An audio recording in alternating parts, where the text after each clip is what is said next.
돈이 없으면 이 늙은이를 관비로 넘기겠다. 박만득의 협박에 설하는 뜻밖에도 서늘한 미소를 짓고 제 시어머니를 당신에게 팔겠소. 값은 금 100냥이요. 천하의 패륜적인 제안에 모두가 경악합니다. 탐욕에 눈이 먼 박만득은 설아의 손에 금반지를 쥐어주고 과연 이 패륜의 거래 속에 숨겨진 진짜 계획은 무엇일까요? 초연야담을 찾아주신 여러분 감사합니다. 구독과 좋아요, 알림 설정 눌러주세요. 오늘의 이야기 시작합니다. 경상도 깊은 산골의 어느 가난한 선비 마을에 설아라고 불리는 젊은 여인이 살고 있었습니다.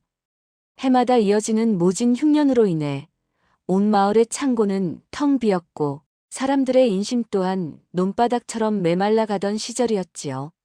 산에는 껍질이 벗겨진 나무들이 질비했으며 들판에는 누렇게 타 죽은 곡식만이 쓸쓸한 바람에 흩날리고 있었습니다.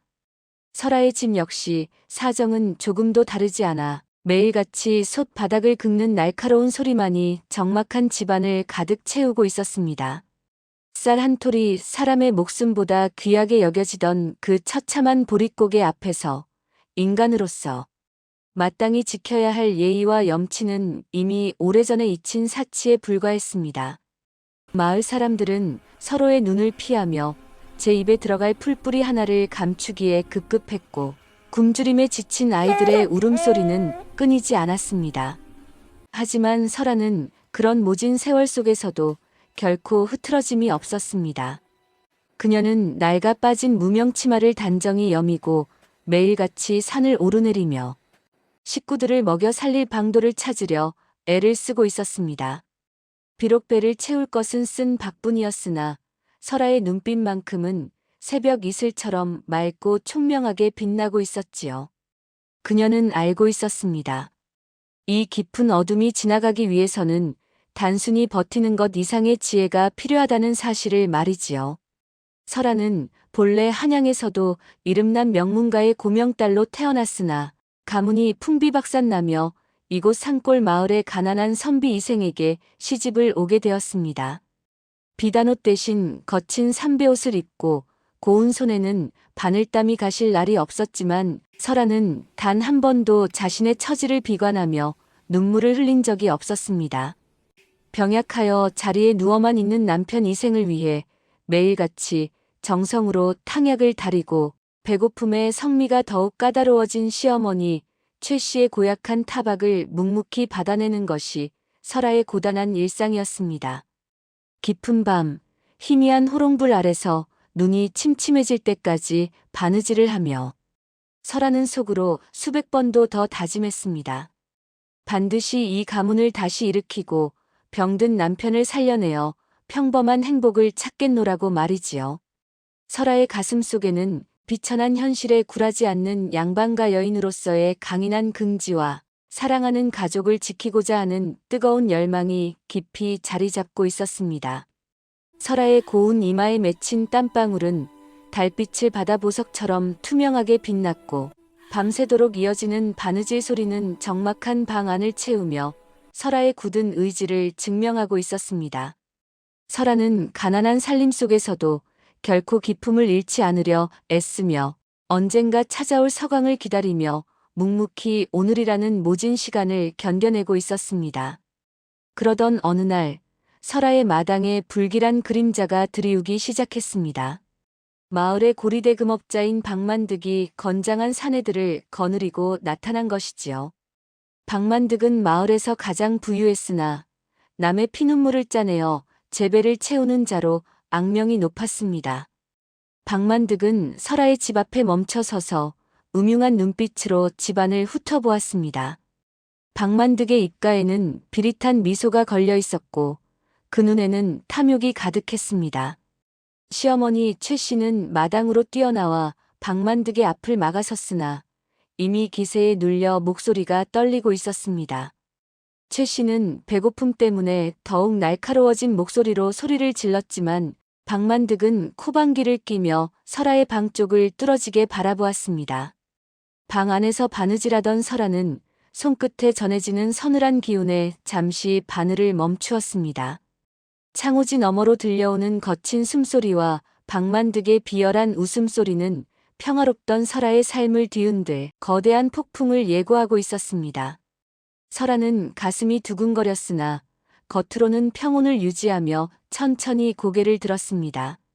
마치 먹잇감을 노리는 뱀처럼 박만득의 시선이 문틈 사이를 비집고 들어오는 듯한 소름 끼치는 느낌에 설아의 등 뒤로 식은땀이 흘렀습니다.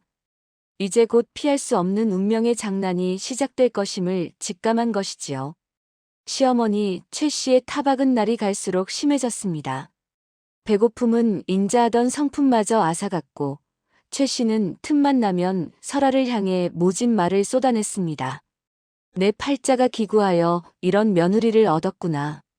밥 한 그릇 제대로 못 올리는 주제에 무슨 양반가 여식이라고 고개를 들고 다니느냐며 설아의 가슴에 대못을 박았지요. 설아는 그저 고개를 숙이고 묵묵히 시어머니의 화풀이를 받아낼 뿐이었습니다. 하지만 설아의 마음을 더욱 무겁게 짓누르는 것은 고리대 금업자 박만득이 내건 시안이었습니다. 그는 이번 달 금은까지 빌려간 쌀값을 이자까지 쳐서 갚지 못하면 당장 집을 비우고 길거리로 쫓겨나야 한다고 매일같이 찾아와 행패를 부렸습니다. 어느덧 달빛이 창호지를 은은하게 비추는 깊은 밤이 되었습니다. 설아는 잠결에 시어머니 최 씨의 방에서 들려오는 미세한 옷가지 소리에 눈을 떴습니다. 문틈 사이로 가늘게 새어나오는 불빛 아래 최 씨는 품 안에서 작은 비단 보따리를 꺼내어 조심스럽게 펼치고 있었습니다. 그 안에는 세월의 흔적이 역력한 낡은 은비녀 하나가 놓여 있었습니다. 비녀 끝에는 기묘한 문양이 새겨져 있었고 최 씨는 그것을 손가락으로 연신 어루만지며 굵은 눈물방울을 떨어뜨렸습니다. 쌀 한 톨을 구하지 못해온 가족이 풀뿌리로 연명하는 마당에 그 비녀만은 끝내 팔지 않고 소중히 간직하는 시어머니의 태도는 참으로 기묘한 일이었습니다. 최 씨는 마치 그 비녀가 세상 그 무엇보다 귀한 보물이라도 되는 듯 다시 비단에 정성스레 싸서 가슴속 깊이 밀어 넣었습니다. 설아는 그 뒷모습을 보며 저 은비녀 속의 가문의 마지막 자존심보다 더 깊고 무거운 비밀이 숨겨져 있음을 직감했습니다. 그것은 어쩌면 이 비참한 현실을 뒤바꿀 수 있는 유일한 열쇠일지도 모른다는 생각이 설아의 머릿속을 스쳐 지나갔습니다. 약속한 금음날이 밝자 박만득은 기다렸다는 듯 덩치 큰 노비들을 거느리고 설아의 집 마당을 거칠게 점령했습니다. 박만득은 가래침을 뱉으며 마루에 걸터 앉아 고함을 쳤습니다. 내 오늘까지 돈을 가져오라 일렀거늘 아직도 맹물만 들이켜고 있는 것이냐? 최 씨는 사시나무 떨듯 떨며 방구석으로 숨어들었으나 박만득의 부하들은 인정사정 없이 방 안으로 들이닥쳤습니다. 최 씨의 머리채를 잡아 마당으로 끌어내며 박만득은 비열하게 웃었습니다. 돈이 없으면 몸으로라도 때워야지. 이 늙은이를 관가에 넘겨 관비로 팔아버리면 내 쌀값 정도는 나오지 않겠느냐? 최 씨는 울부짖으며 설아의 치맛자락을 붙잡고 살려달라 애원했습니다. 하지만 설아는 평소와 달리 차가운 표정으로 시어머니 최 씨의 손을 천천히 떼어냈습니다. 그러고는 박만득을 정면으로 응시하며 서늘한 미소를 지었지요. 고작 쌀 몇 섬에 이 늙은이를 관가에 넘기다니요. 장사꾼의 수완이 그것밖에 안 되십니까? 설아의 갑작스러운 태도 변화에 박만득은 당황하여 눈을 가늘게 떴습니다. 설아는 흐트러진 머리칼을 단정히 정리하며 박만득에게 한 걸음 다가갔습니다. 내 시어머니를 당신에게 정식으로 팔겠소. 하지만 그 값은 금 100냥이요. 이분을 얻는 것은 천하의 보물을 얻는 것과 다름없으니 그만한 대가를 치르시겠소? 금백냥이라는 엄청난 액수에 박만득은 귀가 번쩍 뜨였습니다. 도대체 전 오파에게 어떤 대단한 비밀이 숨겨져 있기에 며느리가 저토록 당당한 것인지 박만득의 가슴 속에는 걷잡을 수 없는 탐욕이 불길처럼 타오르기 시작했습니다. 박만득은 설아의 당돌한 제안에 잠시 넋을 잃고 설아를 바라보았습니다. 금 100냥이라니 제정신이냐? 저 늙은이가 무엇이기에 그토록 큰 돈을 부른단 말이냐? 박만득은 콧방귀를 뀌었지만 설아의 눈빛에는 한치의 흔들림도 없었습니다. 설아는 주위를 살피는 척하며 박만득의 귀에 대고 은밀하게 속삭였습니다. 사실 제 시어머니는 예전 궁궐에서 왕실의 은밀한 보물을 관리하던 상궁 출신이옵니다. 연로하여 정신이 오락가락하시지만 깊은 밤이면 보물이 숨겨진 장소를 지도처럼 읊으시지요. 박만득의 탐욕스러운 눈동자가 경련하듯 떨리기 시작했습니다. 평소 최 씨가 가슴속에 비녀를 품고 중얼거리던 모습이 떠올랐기 때문입니다. 박만득은 그것이 가문의 비밀이 담긴 증거일 줄은 꿈에도 모른 채 오로지 황금이 가득한 보물 창고만을 머릿속에 그렸습니다. 만약 사실이라면 금 100냥이 문제겠느냐? 당장 이 집의 빚을 탕감해주고 성금으로 여기 금반지 3개를 내주마. 박만득은 서둘러 품 안에서 노란 빛깔이 영롱한 금반지를 꺼내 설아의 손바닥 위에 올려놓았습니다.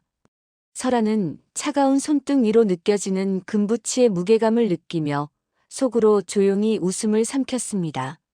설아는 떨리는 시어머니의 손을 잡고 박만득에게 넘겨주며 다시 한번 당부했습니다.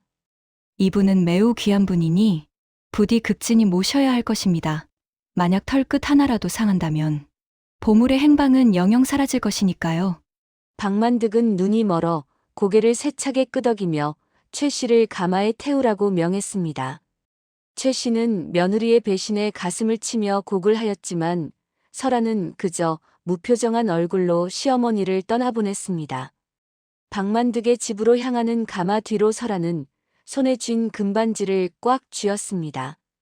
그것은 가족을 살릴 식량이자 박만득을 파멸로 이끌 첫 번째 미끼가 될 것이었습니다. 설아는 박만득에게 받은 금반지를 품에 소중히 갈무리하고 마을 어귀에 위치한 주막으로 발걸음을 옮겼습니다. 마을 사람들은 설아를 보자마자 수군거리며 손가락질을 해댔습니다. 세상 천지에 제 시어머니를 팔아넘긴 독한 년이 다 있다니. 라거나 양반가 출신이라더니 근본이 천하구나 하며 침을 뱉는 이도 있었습니다. 하지만 설아는 귀를 막은 듯 묵묵히 걸음을 옮겨 남편 이생을 위한 쌀과 귀한 약재를 샀습니다. 주막 문턱을 넘어서려던 찰나 길가에 앉아있던 한 노파가 설아의 치맛자락을 거칠게 낚아챘습니다. 그 노파는 앞이 보이지 않는 듯 초점이 흐릿한 눈을 하고 있었으나 소나기의 힘만큼은 장정 못지않게 매서웠습니다. 설아는 깜짝 놀라 멈춰 섰습니다. 노파는 갈라진 목소리로 낮게 읊조렸습니다. 아이야, 호랑이를 잡으려며 호랑이 굴로 들어가야 하는 법이지. 하지만 호랑이 굴 속은 칠흑같이 어두워 제 발등도 보이지 않는단나. 설아는 심장이 멎는 듯한 충격을 받았습니다.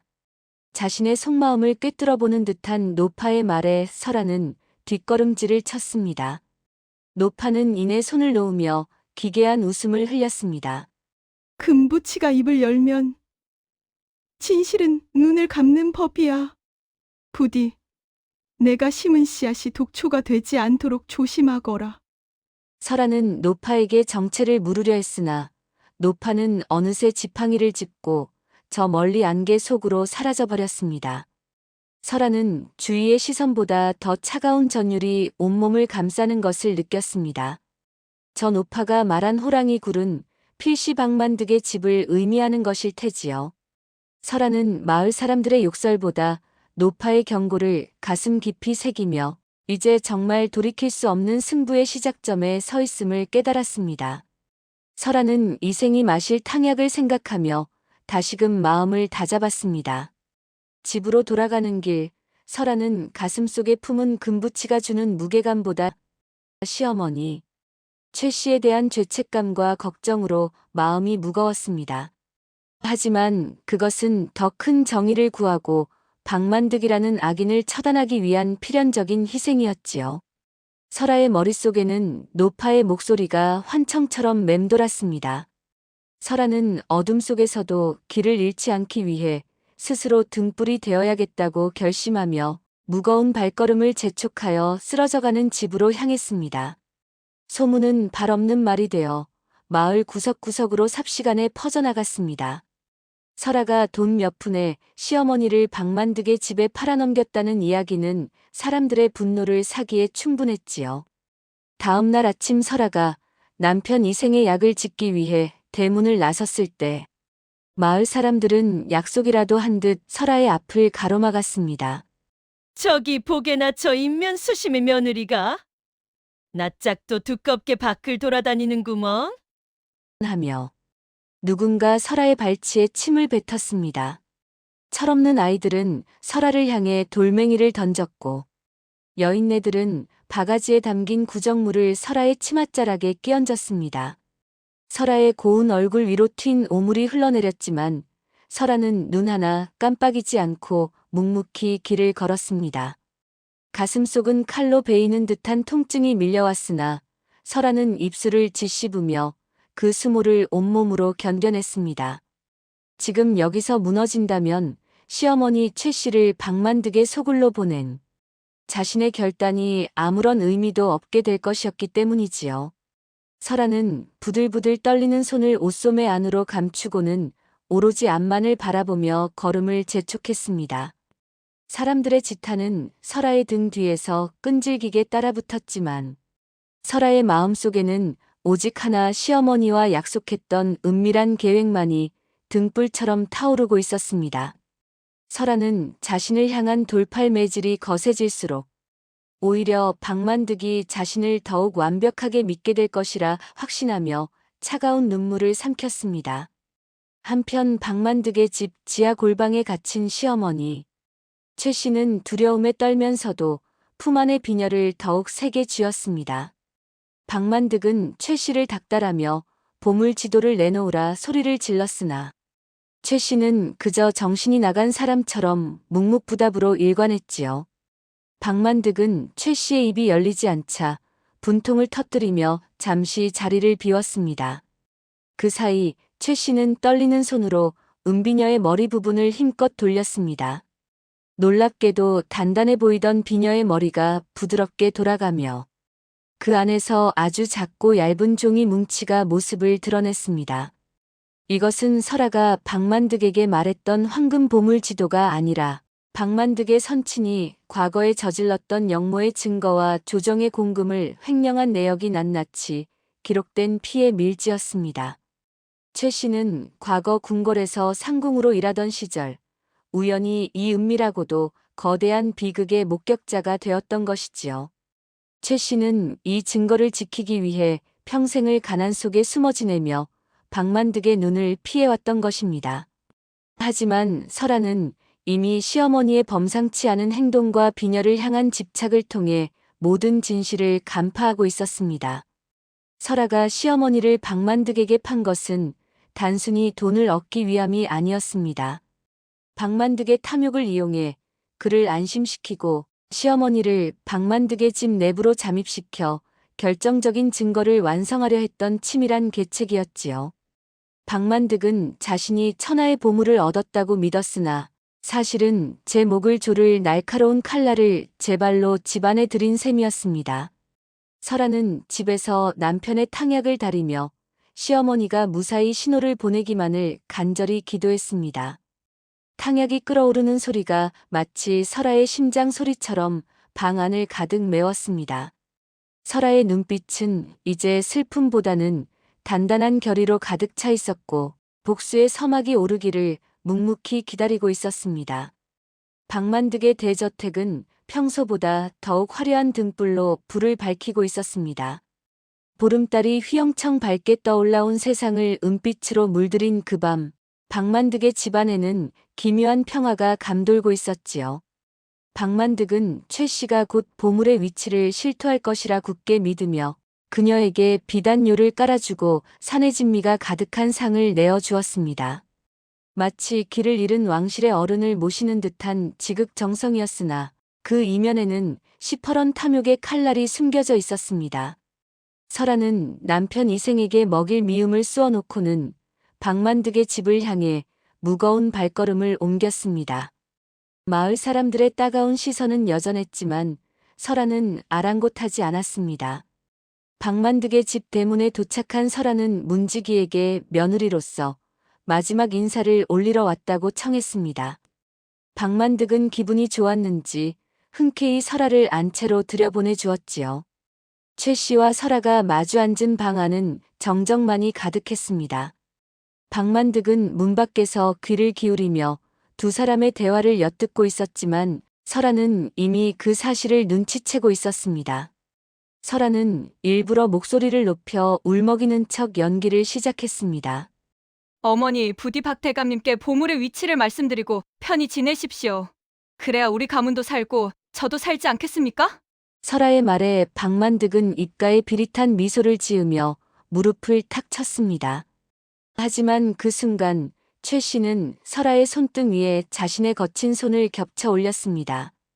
그러고는 은비녀가 꽂힌 머리칼을 만지작거리며 아주 짧고 강렬한 눈빛을 설아에게 보냈지요.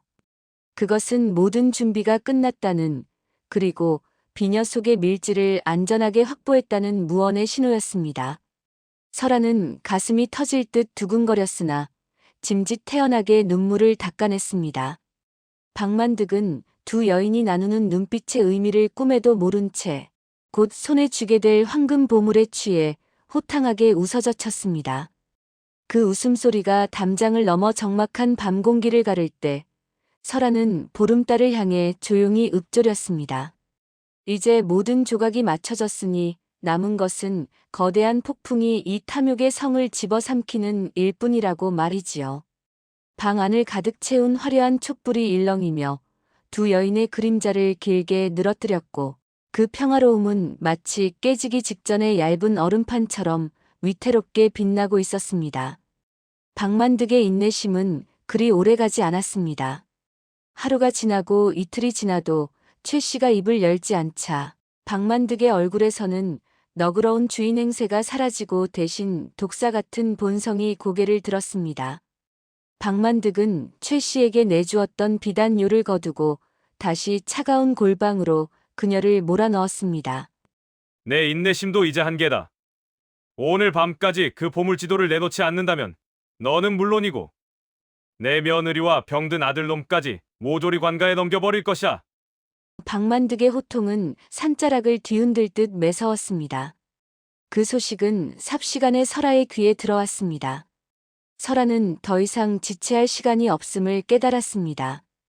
이제는 정말 금기를 깨야 할 순간이 온 것이지요. 설아는 한밤중에 박만득의 집 담장을 넘으려 했습니다. 하지만 그것은 무모한 일이었기에 설아는 대신 박만득을 직접 찾아가 마지막 도박을 걸기로 했습니다. 설아는 박만득 앞에 무릎을 꿇고 머리를 조아렸습니다. 대감님, 노인네의 고집이 보통이 아닙니다. 제가 직접 들어가 비녀 속에 숨겨진 마지막 비밀을 풀어내겠습니다. 다만 그 과정에서 제가 어머니의 머리칼에 손을 대더라도 노여워하지 마십시오. 그것은 가문의 금기를 깨는 일이나 보물을 위해서라면 어쩔 수 없습니다. 박만득은 의심스러운 눈초리로 설아를 바라보았으나 보물에 대한 욕망이 더 컸기에 고개를 끄덕였습니다. 설아는 떨리는 가슴을 진정시키며 최 씨가 갇힌 골방으로 들어갔습니다. 최 씨는 탈진하여 벽에 기대어 있었고 설아는 다가가 그녀의 헝클어진 머리를 매만졌습니다. 설아의 손끝이 시어머니의 은비녀에 닿는 순간 방 안의 공기가 얼어붙는 듯한 긴장감이 감돌았습니다. 설아는 박만득이 문틈으로 지켜보고 있다는 사실을 알면서도 과감하게 은비녀를 뽑아들었습니다.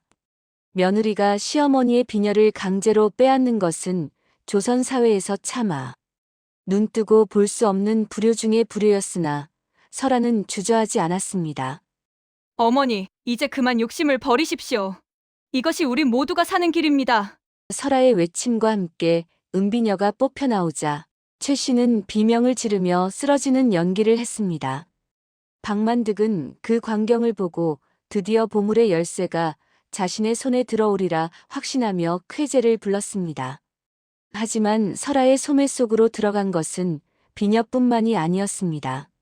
최 씨가 몰래 건넨 작은 피의 밀지가 설아의 차가운 손바닥 안으로 미끄러져 들어갔습니다. 설아는 금기를 깨고 불효의 낙인을 스스로 짊어지는 대가로 박만득의 목을 벨 단 하나의 진실을 손에 넣은 것이지요. 골방을 나오는 설아의 등 뒤로 박만득의 광기 어린 웃음소리가 따라붙었습니다. 설아는 비녀의 껍데기만을 박만득에게 건네며 시간을 벌었습니다. 이 비녀의 문양을 달빛에 비추어 보면 지도와 겹치는 부분이 나올 것입니다. 부디 신중히 살피소서. 박만득이 정신없이 비녀를 살피는 사이 설아는 품 안의 밀지를 움켜쥐고 어둠 속으로 몸을 숨겼습니다. 이제 주사위는 던져졌고 설아의 선택은 가문을 살리거나 혹은 모두를 죽음으로 몰아넣을 단두대 위에 놓이게 되었습니다. 박만득은 설아가 건네준 은비녀를 손에 쥐고는 미친 듯이 달빛 아래를 서성거렸습니다. 설아가 일러준 대로 비녀의 문양을 달빛에 비추어 보며 머릿속으로는 이미 수만 양의 황금이 쏟아지는 소리를 듣고 있었지요. 하지만 비녀 속에 숨겨진 것은 황금의 위치가 아니라 박만득의 심장을 얼어붙게 할 서늘한 진실이었습니다. 박만득은 비녀의 빈 공간에서 흘러나온 작은 종이 꾸러미를 펼쳤습니다. 그것은 보물 지도가 아니었습니다. 누렇게 빛이 바랜 종이 위에는 박만득의 선친이 과거 권력가들과 결탁하여 저질렀던 역모의 모의 과정과 백성들의 고열을 짜내어 조성한 비자금의 흐름이 낱낱이 기록되어 있었습니다. 종이 끝에는 당시 사건을 목격하고 기록한 상궁의 수결까지 선명하게 찍혀 있었지요. 박만득의 손이 부르르 떨리기 시작했습니다. 이것은 보물이 아니라 자신과 가문 전체의 목을 단숨에 날려버릴 수 있는 시퍼런 작두날이었던 것입니다.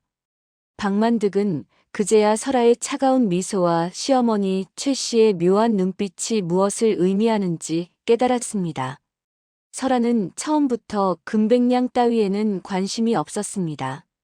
그녀의 목적은 탐욕에 눈이 먼 박만득을 스스로 덫에 걸리게 하여 그가 숨기고 싶어 했던 추악한 과거를 만천하에 드러내는 것이었지요. 이럴 수가. 감히 계집애가 나를 속여? 박만득은 이를 갈며 소리를 질렀습니다. 박만득의 눈에는 핏발이 섰고 온몸은 분노로 인해 사들사들 떨렸습니다. 자신이 그토록 원했던 것이 가문의 파멸을 불러올 씨앗이었다는 사실에 박만득은 광기에 휩싸였습니다. 박만득은 즉시 노비들을 불러 모아 소리쳤습니다. 당장 그년과 늙은이를 잡아오너라. 한 치의 살점도 남기지 말고 갈기갈기 찢어버릴 것이다. 달빛조차 구름 뒤로 숨어버린 그 밤, 박만득의 저택은 광기와 공포로 가득 찼습니다. 설아가 치밀하게 준비한 진실의 폭로는 박만득의 탐욕스러운 성벽을 뿌리째 흔들기 시작했습니다. 박만득은 이제 보물을 찾는 사냥꾼이 아니라 자신의 죄악에 쫓기는 처량한 짐승의 신세가 되어버린 것이지요. 방 안을 밝히던 촛불이 힘없이 흔들리다 이내 꺼져버렸고 어둠 속에서 박만득의 거친 숨소리만이 날카롭게 울려 퍼졌습니다. 박만득의 명령을 받은 장정들이 횃불을 들고 설아의 초가 삼간으로 들이닥쳤습니다. 고요하던 밤 공기는 이내 거친 욕설과 무거운 발발 소리로 찢겨나갔지요. 장정들은 마당에 놓인 항아리를 사정없이 박살내고 문짝을 발로 차며 설아를 찾았습니다. 그 소란에 겨우 잠이 들었던 남편 이생이 피를 토하듯 기침을 하며 자리에서 일어났습니다. 이생은 마당에서 벌어지는 참상을 목격하고는 떨리는 손으로 문지방을 붙잡았습니다. 이생의 눈에 비친 설아는 박만득의 하인들에게 팔을 붙잡힌 채 차가운 흙바닥 위에 무릎이 꿇려 있었습니다. 부인, 이것이 대체 어찌된 일이오? 박대감의 노비들이 왜 우리 집을 이리 유린한단 말이오? 이생의 절규에 설아는 차마 대답하지 못하고 입술만 지그시 깨물었습니다. 그때 마을 사람들 틈에서 누군가 소리를 질렀습니다. 이복의 이생, 자네 부인이 돈백냥에 눈이 멀어. 자네 모친을 쳐 악귀 같은 박만득에게 팔아넘겼네. 그 대가로 받은 금부치가 저 여편네 소매 속에 가득 들어있단 말이세. 그 말에 이생의 눈동자가 힘없이 흔들렸습니다. 이생은 설아를 향해 기어가며 그녀의 옷자락을 움켜쥐었습니다. 설아, 아니지. 내가 그럴 리가 없지 않으냐. 제발 아니라고 말해다오. 설아는 남편의 애처로운 눈빛을 마주하며 가슴이 갈기갈기 찢어지는 고통을 느꼈습니다. 하지만 아직은 진실을 밝힐 때가 아니었지요. 박만득의 눈이 사방에 깔린 상황에서 이생이 진실을 알게 된다면 그의 정직한 성품상 박만득에게 달려가 목숨을 잃을 것이 불보듯 뻔했기 때문입니다. 설아는 모질게 마음을 먹고 이생의 손을 뿌리쳤습니다. 서방님, 배고픔 앞에 장사 없습니다. 저도 살아야 하지 않겠습니까? 그 한마디는 이생에게 그 어떤 칼날보다 날카롭게 박혔습니다. 이생은 믿었던 아내의 배신에 허탈한 웃음을 흘리다 이내 정신을 잃고 쓰러졌습니다. 마을 여인들은 설아를 향해 천하의 요물이라며 가래침을 뱉었고 박만득의 신복들은 설아를 밧줄로 묶어 거칠게 끌고 가기 시작했습니다. 설아는 세상 모든 이에게 버림받은 채 홀로 차가운 밤이슬을 맞으며 끌려갔습니다. 이제 설아에게 남은 것은 비난뿐인 명성과 사랑하는 서방님마저 잃어버린 텅 빈 마음뿐이었습니다. 설아는 거친 밧줄에 묶인 채 다시 박만득의 저택으로 끌려왔습니다. 저택의 화려한 단청은 밤의 어둠 속에 잠겨 기괴한 형상을 하고 있었고 마당에는 횃불들이 일렁이며 불길한 기운을 내뿜고 있었습니다. 박만득은 안채 대청마루에 앉아 서늘한 칼날을 숫돌에 갈고 있었지요. 사각거리는 칼 가는 소리가 적막한 마당에 울려 퍼질 때마다 설아의 어깨가 미세하게 떨렸습니다. 박만득은 설아가 앞에 당도하자 칼 갈기를 멈추고 천천히 고개를 들었습니다. 박만득의 눈에는 이미 인간의 온기라고는 찾아볼 수 없는 굶주린 짐승의 안광만이 번뜩이고 있었지요. 박만득은 비열하게 웃으며 설아의 턱을 칼끝으로 들어 올렸습니다. 내 내년의 정체를 모를 줄 알았더냐? 처음 보았을 때부터 그 기품 있는 눈매가 낯이 익다 했더니 역시나 내가 10년 전에 멸무시킨 판서택의 유복자였구나. 설아는 박만득의 입에서 나온 충격적인 진실에 숨이 멎는 듯 했습니다. 자신의 가문을 풍비박산내고 부모님을 죽음으로 몰아넣은 원수가 바로 눈앞의 박만득이었다는 사실을 이제야 확실히 알게 된 것이지요. 설아의 눈에 서린 것은 공포가 아니라 뼛속까지 사무치는 증오였습니다. 박만득은 설아의 분노를 즐기듯 더욱 가혹하게 비아냥거렸습니다. 그때 내 부모도 참으로 어리석었지. 조정의 비밀을 지키겠다며 고집을 피우다 결국 제한줌으로 변하지 않았느냐. 이제 그 딸년인 너까지 제 발로 사지로 걸어 들어오니 참으로 기묘한 인연이로다. 박만득은 칼을 거두고 설아의 뺨을 거칠게 내리쳤습니다. 설아의 입가에서 붉은 선혈이 흘러내렸지만 설아는 신음조차 내지 않고 박만득을 노려보았습니다. 박만득은 설아의 소매를 뒤져 비녀 속에서 나온 밀지가 사라진 것을 확인하고는 광기 어린 소리를 질렀습니다. 그 밀지를 어디에 숨겼느냐? 고운 말로 할 때 내놓지 않으면 내 시어머니는 물론이고 그 병든 서방 놈의 사지를 갈기갈기 찢어 마을 어귀에 매달아 놓을 것이다. 박만득은 이제 탐욕을 넘어선 순수한 악의 그 자체가 되어 설아를 압박하기 시작했습니다. 설아는 차가운 바닥에 쓰러진 채 속으로 피눈물을 삼켰습니다. 원수의 소나기에 갇힌 절체절명의 위기였으나 설아는 오히려 침착해졌습니다. 박만득이 이토록 날뛰는 것은 그만큼 그 밀지가 두렵다는 증거였기 때문이지요. 박만득의 서슬 퍼런 위협 속에서도 설아는 가문의 복수와 가족의 안녕을 위해 마지막 승부수를 띄울 준비를 하고 있었습니다.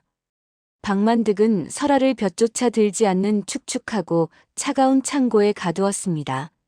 바닥에서는 지독한 한기가 올라와 뼈를 깎는 듯했고 사방은 곰팡이 냄새와 쥐들이 찍찍거리는 소리만이 가득했지요. 박만득은 설아의 가녀린 어깨를 거칠게 잡아 흔들며 밀지의 행방을 물었으나 설아는 입술을 피가 나도록 깨물며 모진 고통을 참아낼 뿐이었습니다. 첫 번째 시련은 육신의 고통이었습니다. 박만득의 신복들은 밤새도록 설아를 핍박하며 잠조차 자지 못하게 몰아세웠습니다. 설아의 하얀 버선은 흙먼지와 핏물로 얼룩져 본래의 색을 잃었고 고운 얼굴은 수척해져 유령처럼 변해갔습니다. 하지만 설아를 더욱 괴롭힌 것은 두 번째로 찾아온 마음의 고통이었습니다. 박만득은 병든 이생을 억지로 마당으로 끌고 와 설아가 보는 앞에서 차가운 물을 끼얹으며 조롱했습니다. 내 지아비의 목숨이 경각에 달렸거늘 아직도 그 종이 쪼가리 하나를 위해 입을 닫고 있을 것이냐? 박만득의 서슬 퍼런 칼날이 이생의 목덜미에 닿을 때마다 설아의 심장은 수천 갈래로 찢어지는 듯 했습니다. 이생은 정신을 잃어가는 와중에도 설아를 원망과 슬픔이 섞인 눈으로 바라보았고 그 시선은 설아에게 그 어떤 매질보다 아프고 시리게 다가왔지요. 세 번째 시련은 창고 밖에서 들려오는 마을 사람들의 비난이었습니다. 박만득은 일부러 창고 문을 열어두어 설아가 마을 사람들의 목소리를 듣게 했습니다. 며느리가 시어머니를 팔더니 이제는 서방까지 죽이려 드는구나. 하는 악에 섞인 소문들이 설아의 귓전을 날카롭게 파고들었습니다. 설아는 자신의 진심이 세상으로부터 철저히 부정당하는 비참한 현실 앞에 눈을 감았습니다. 네 번째 시련은 시어머니 최 씨의 절규였습니다. 건너편 방에서 들려오는 최 씨의 비명은 설아의 영혼을 갉아먹는 듯 했습니다. 최 씨는 며느리가 자신을 배신했다고 믿으면서도 고통에 못 이겨 설아의 이름을 부르짖고 있었습니다. 설아는 어둠 속에서 홀로 신음하며 자신에게 닥친 이 거대한 연쇄적 시련을 온몸으로 받아냈습니다. 육체는 무너져 내리고 명예는 더럽혀졌으며 사랑하는 이들은 고통의 심연으로 가라앉고 있었습니다. 설아는 차가운 창고 벽에 머리를 기대며 이 모진 밤이 지나면 과연 태양이 떠오를지 의심하며 굵은 눈물을 흘렸습니다. 하지만 설아의 가슴속 깊은 곳에는 아직 박만득이 찾지 못한 마지막 희망의 불꽃이 작게나마 일렁이고 있었습니다. 설아는 이 모든 시련이 박만득을 파멸로 이끌 마지막 재물이라 여기며 억지로 정신을 붙들고 있었습니다. 며칠이 지난 어느 깊은 밤, 박만득은 돌연 태도를 바꾸어 설아가 갇힌 창고를 직접 찾았습니다. 박만득의 손에는 평소 그가 즐기던 독한 술병 대신 김이 모락모락 나는 따뜻한 죽 한 그릇이 들려 있었지요. 박만득은 쇠창살 너머로 설아를 가련하다는 듯 바라보며 부드러운 목소리로 말했습니다. 내 곰곰이 생각해보니 우리가 이리 얼굴을 붉힐 이유가 없더구나. 너도 그저 가문을 살리고자 했던 것뿐인데 내가 너무 매정하게 굴었나 싶어 마음이 좋지 않았다. 박만득은 창고 문을 열고 들어와 설아의 포박을 손수 풀어주며 마치 인자한 어른처럼 그녀의 어깨를 토닥였습니다. 그러고는 품 안에서 미리 작성해둔 서찰 한 장을 꺼내 보여주었지요. 거기에는 설아가 밀지의 행방만 알려준다면 이생의 병을 고칠 명약을 구해주고 최 씨와 함께 예전처럼 평온하게 살 수 있도록 땅과 집을 돌려주겠다는 약조가 적혀 있었습니다. 박만득의 눈빛은 마치 진심으로 뉘우치는 사람처럼 부드럽게 휘어졌고 목소리에는 달콤한 유혹이 가득했습니다.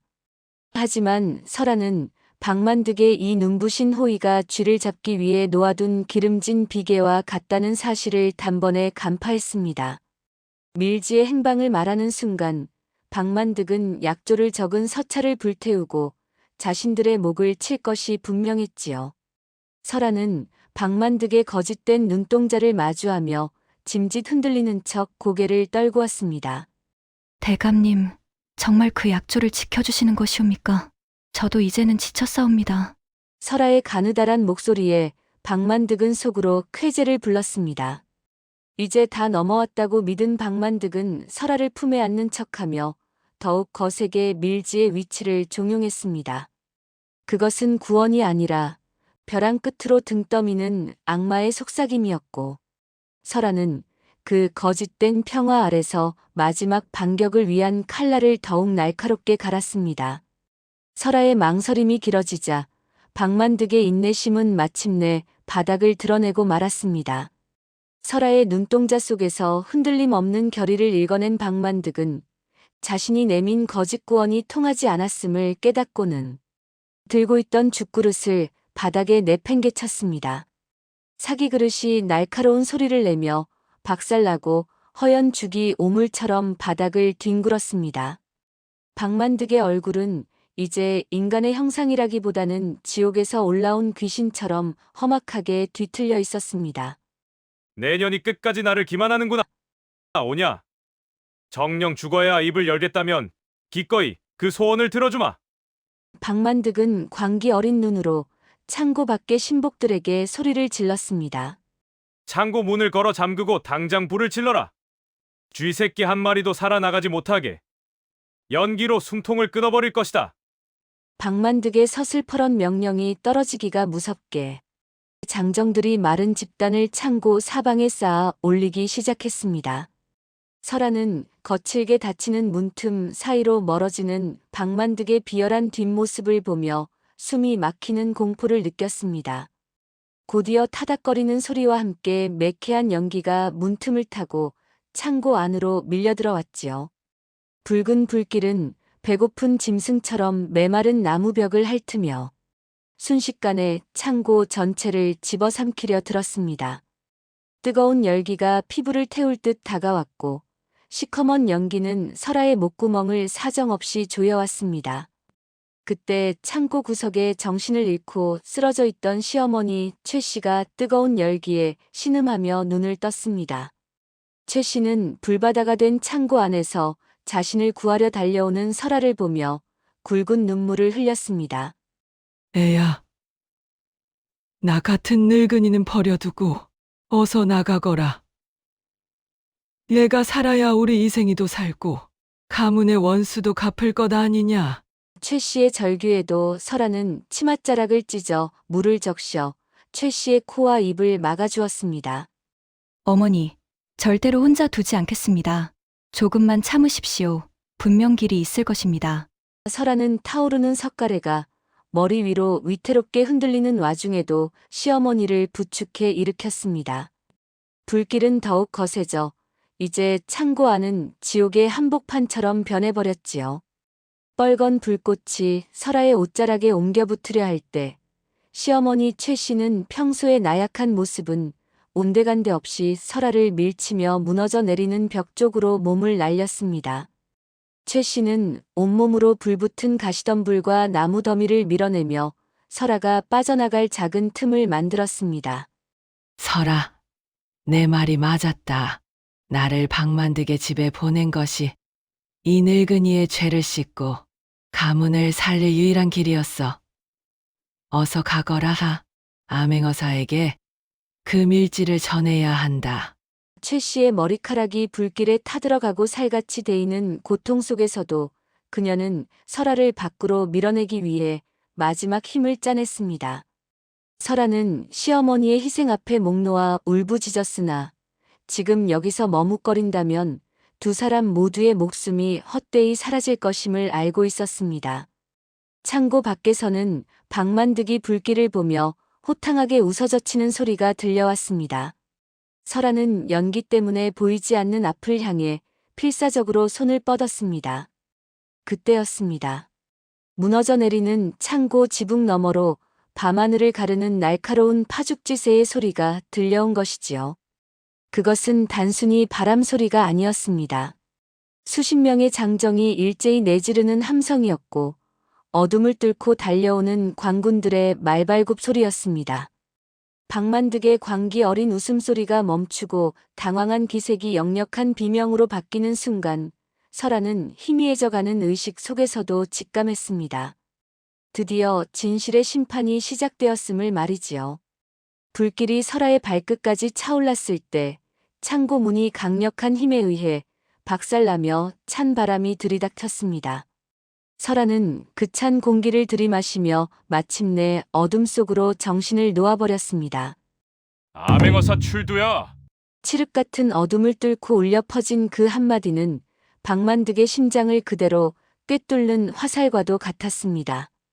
창고에 타오르는 불길을 등지고 나타난 사내는 마을 어귀에서 술이나 얻어먹던 초라한 차림에 그 선비가 맞았습니다. 하지만 지금 그의 손에는 달빛보다 더 시퍼렇게 빛나는 마패가 들려 있었고 그를 호위하는 수십 명의 나졸은 박만득의 신복들을 단숨에 제압했습니다. 박만득은 사시나무 떨듯 떨며 마당 한복판에 주저앉았습니다. 이게 어찌 된 일입니까? 어사께서 어찌 이런 누추한 곳에? 박만득이 말을 더듬자 어사는 서늘한 웃음을 지으며 설아를 부축해 일으켰습니다. 설아는 연기에 그을린 얼굴을 닦아내며 품 안에서 숨겨두었던 진짜 밀지를 꺼내 어사에게 건넸습니다. 마을 사람들은 이 광경을 숨죽여 지켜보았지요. 설아는 박만득을 향해 당당히 고개를 들었습니다. 대감, 당신은 탐욕에 눈이 멀어. 제 꾀에 스스로 넘어간 것입니다. 제가 시어머니를 판 것은 돈이 탐나서가 아니었습니다. 당신의 집안 깊숙이 숨겨진 당신 선친의 죄상을 세상 밖으로 끄집어내기 위한 유일한 길이었지요. 사실 설아는 마을 주막의 주모를 통해 이 선비가 암행어사임을 미리 알고 있었습니다. 설아는 박만득이 가문을 멸문시킨 원수임을 깨달은 그날 밤 주막에서 어사를 은밀히 만나 모든 계획을 상의했던 것입니다. 어머니를 박만득의 집으로 보내야만 그가 안심하고 비녀 속의 밀지를 찾으려 할 것이고 그때가 비로소 당신의 죄를 물을 증거가 완성되는 때입니다라고 설아는 어사에게 간청했었습니다. 박만득은 시어머니 최 씨를 괴롭히고 설아를 핍박하는 동안 자신이 가두었다고 믿은 두 여인에게 오히려 철저히 사냥당하고 있었던 셈이지요. 설아가 박만득에게 받은 금반지와 돈은 마을에 굶주린 이들을 위해 주모를 통해 이미 곡식으로 변해 있었습니다. 마을 사람들은 자신들이 돌을 던지고 구정물을 끼얹었던 설아의 깊은 속뜻을 깨닫고는 부끄러움에 고개를 들지 못했습니다. 설아의 지혜로운 계책은 단순히 복수를 위한 것이 아니었습니다. 시어머니 최 씨가 평생 품고 살았던 두려움의 실체인 그 비녀 속 밀지를 당당히 세상에 내놓게 함으로써 시어머니의 영혼을 자유롭게 해주고 가문의 명예를 회복하려는 효심에서 비롯된 것이었습니다. 타오르던 불길이 관군들에 의해 완전히 진압되고 연기가 거치자 설아와 시어머니 최 씨는 비로소 서로의 손을 꼭 맞잡았습니다. 그것은 절체절명의 위기 속에서 피어난 가장 아름다운 승리의 순간이었습니다. 암행어사는 위험 있는 자태로 박만득을 내려다보며 준엄하게 꾸짖었습니다. 박만득은 조금 전의 기세는 온데간데 없이 사라진 채 흙바닥에 머리를 조아리며 목숨만을 구걸하고 있었지요. 암행어사가 펼쳐든 밀지에는 박만득의 선친이 저지른 영모의 전말뿐만 아니라 박만득 본인이 이 고을에서 자행한 온갖 수탈과 횡령의 기록이 낱낱이 적혀 있었습니다. 내 이놈 박만드가 내 죄가 하늘에 닿아. 더 이상 숨길 곳이 없구나. 무고한 백성들을 핍박하고 조정의 기강을 어지럽혔으니 내 목숨 하나로는 그 죄를 다 갚지 못할 것이다. 어사의 불호령이 떨어지자 나졸들은 즉시 박만득의 몸을 거친 밧줄로 꽁꽁 묶었습니다. 비단옷은 흙탕물에 절어 더러워졌고 박만득의 얼굴은 공포에 질려 하얗게 질려버렸습니다. 이어 암행어사는 박만득의 거대한 곳간 문을 활짝 열라고 명했습니다. 수십 년간 고을 백성들의 피눈물로 채워진 수천 섬의 쌀과 금은 보화가 달빛 아래 모습을 드러냈지요. 암행어사는 이 부당한 재물들을 몰수하여 굶주린 백성들에게 공평하게 나누어 주라 일렀습니다. 마을 사람들은 억눌렸던 울분을 토해내며 만세를 불렀고 박만득의 집은 순식간에 그의 죄상을 증명하는 거대한 심판의 장이 되었습니다. 박만득은 칼을 쓴 채 죄인 수레에 실려 한양으로 압송되었습니다. 그가 지나가는 길목마다 마을 사람들은 돌멩이를 던지며 그동안 쌓였던 원한을 갚았지요. 한때 고을의 왕처럼 군림하던 박만득은 이제 가장 비천한 죄인의 신세가 되어 비참한 최후를 맞이하게 된 것입니다. 설아를 요물이라 욕하며 손가락질하던 마을 사람들은 이제 설아의 발치에 엎드려 용서를 구했습니다. 설아 낭자, 우리가 눈이 멀어 그 깊은 뜻을 모르고 모진 소리를 했소. 부디 이 못난 사람들을 용서해 주시오. 설아는 자신을 비난했던 이들을 원망하는 대신 따뜻한 눈길로 그들을 일으켜 세웠습니다. 악의 뿌리가 뽑히고 정의가 바로 선 고을에는 비로소 희망의 기운이 감돌기 시작했습니다. 박만득의 몰락은 탐욕의 끝이 어떠한지를 만천하에 보여주는 명백한 경고가 되었고, 설아의 용기 있는 투쟁은 고을의 전설이 되어 사람들의 입에서 입으로 전해지게 되었습니다. 힘든 시련이 지나가고 고을에는 다시금 평화가 찾아왔습니다. 암행어사의 보고를 받은 조정에서는 설아의 지혜와 효심을 높이 치하하며 박만득에게 몰수한 재산의 일부를 설아의 가문에 돌려주고 그녀에게 연려의 칭호와 함께 큰 상금을 내렸습니다.